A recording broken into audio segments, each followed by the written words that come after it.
Hello, this is Virgil Labrador, Editor-in-Chief of Satellite Markets and Research, and we're here at the PTC 2019 in Honolulu, Hawaii, with Ronald van den Breggen.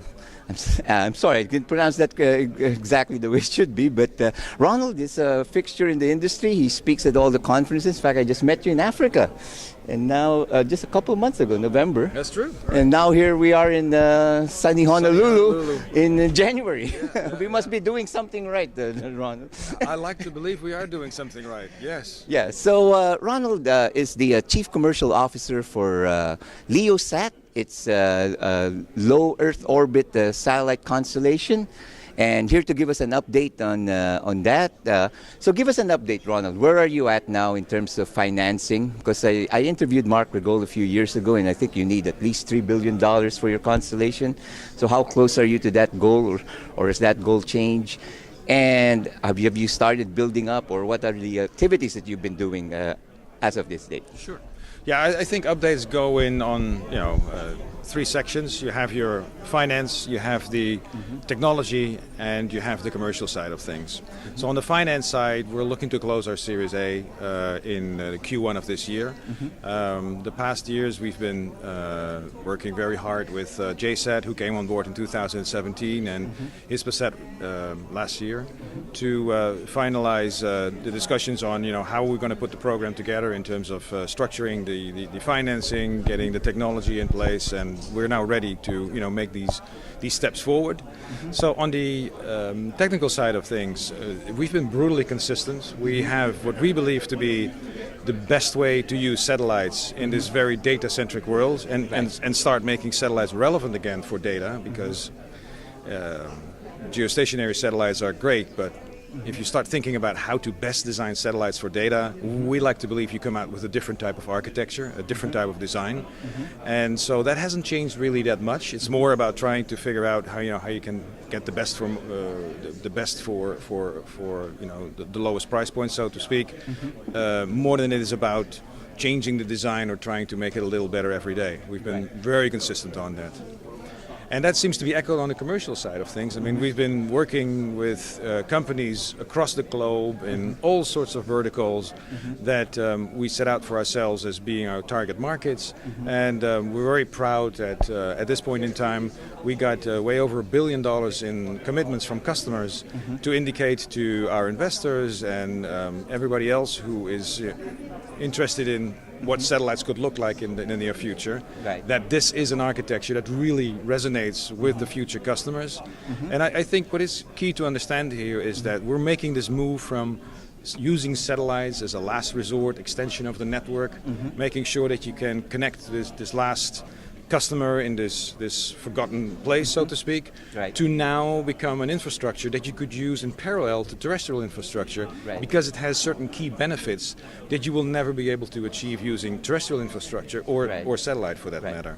And so that, I think, is on the commercial side something that has been resonating not so much with them but also with the financial community, to a point where we're now comfortably saying this is a good moment in time for the company, in which we feel very confident that we're going to be moving forward very shortly. That's a really good overview, Ronald, but let's get to some details here. So you said you have commitments like more than $1 billion, and you need $3 billion, right? More or less, or thereabouts, for your constellation? Well, we need to keep two things apart. So when I said $1 billion plus, that is the commitments that we have from customers on future contracts that we will. So when it comes to the finance side of things, we have locked in two satellite companies, JSAT from Tokyo and Officer-Leosat from Spain, who have been putting, at this point in time, an undisclosed amount of money into the company in preparation for the series that we were talking about earlier. Okay. Now, when is your target launch date, given that? 2021. And we hope to be done by certainly 2023, but I'm still rooting for making sure that we're going to be hitting 2022. So we got some work to do. But have you ordered the satellites already? No, if you mean to say, has a firm order been put in? That has not yet happened. That's not yet happened. Okay. So 2021, it's about 2 years from now. Correct. Now, Ronald, you're not the only LEO operator. out there who's planning this system. What distinguishes you from the others? We take a terrestrial approach to the problem. I mean, if you want to be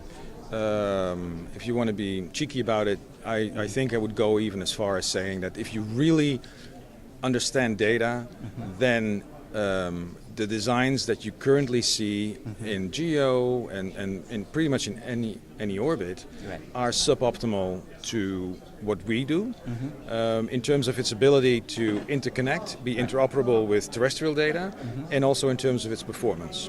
So where we are unique is, like I said, we take a terrestrial approach to the problem, and you could even say that the design is such that we take MPLS routers and we bolt them onto a satellite, and 90 of those then is what we launch into space. And where terrestrially speaking you would always connect them using fibers, we now connect them using a laser. But in doing so you have built a backbone, an optical backbone in space, where if you have a data background you can intuitively see the benefits, because once you plug into one of those satellites, or should I now say routers, you basically are in a situation where you can connect any place on Earth. You can terminate your circuit anywhere you like, because being in the polar orbits that we are, we cover any point between the North Pole and the South Pole. And that is a very compelling value proposition in terms of the ability to connect any point, but you can also do it fast because it's satellites, and they typically are very well known for being able to put circuits up really, really quickly, much faster than fiber, because you got to dig holes and you got to do all sorts of things. And so in a way we're combining the advantages of terrestrial infrastructure with the benefits of satellite, and I think that is where we are truly unique. It's not an extension anymore, it is a full-blown alternative that is not so much competing, but is an augmentation to terrestrial infrastructure. Now you mentioned some of the verticals that you are going after.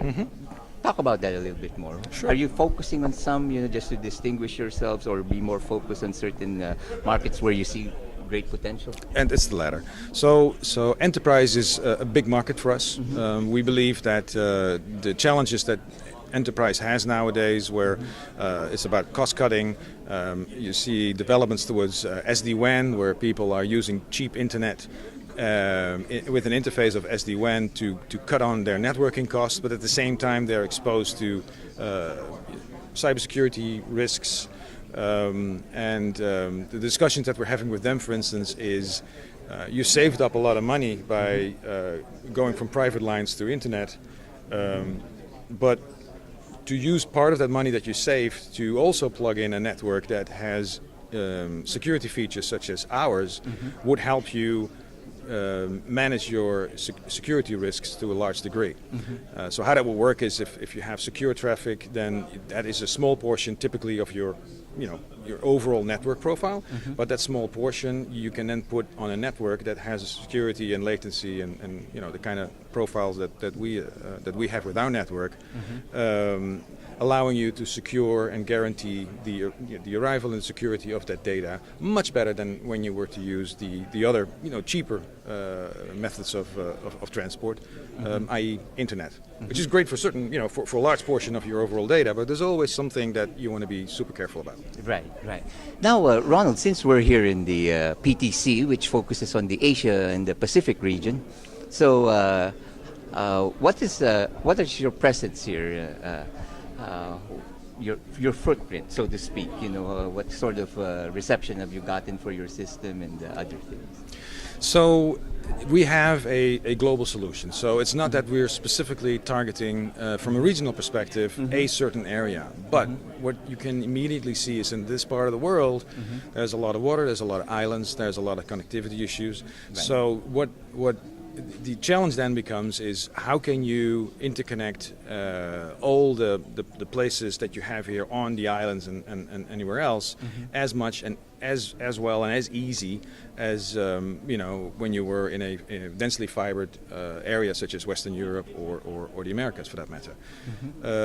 And so it's in this area where we're getting a lot of interest, because now you have access to an infrastructure that has the same capabilities as fiber, Right. but it's all of a sudden available everywhere, which is a far cry from if you were to do everything with submarine cables, and then once you have the submarine cables surrounding the islands.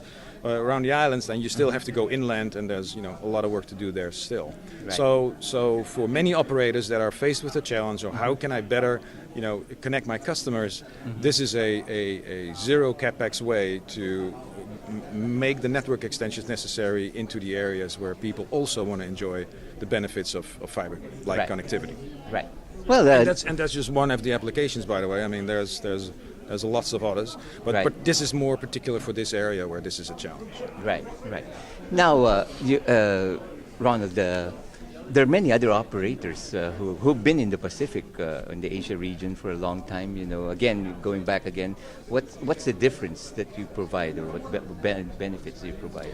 And when you say other operators, you mean satellite operators? Satellite operators, that's right. Yeah, and also there's some other, maybe the other constellations that are being planned here as well. So I go back to what I said in the beginning. This is not a way to extend the network into areas where you don't have fiber per se.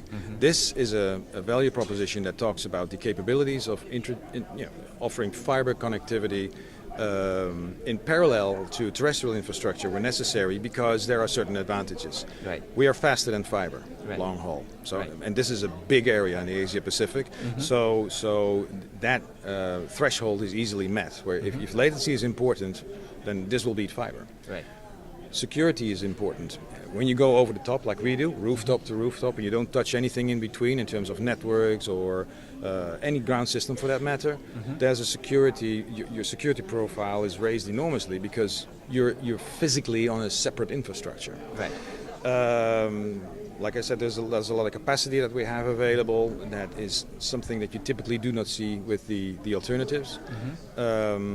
There's enormous scalability. So whatever works in the Indonesia area, if you want to, redeploy that in Tokyo area or maybe across the oceans in Western Europe or somewhere else altogether, then whatever works in Indonesia is guaranteed to work anywhere else because Right. you use the same hardware, the same software, the same network, the same training, the same everything. Right. Which if you go with another alternative, the satellites that are here are not the same satellites that you have across Europe or in the Indian Ocean region. So it's that level of combining the benefits of satellite with the benefits of fiber, and then adding a few of your own in terms of even lower latency and an enormous scalability that makes this a very different value proposition from some of the others. It is literally a terrestrial network in space. Right. And it comes with all the advantages that you have if that is something that you have at your disposal, as opposed to building pipes, and once you have the pipe in place, you hold on to that because that's where you kind of... So there's a lot of flexibility in it.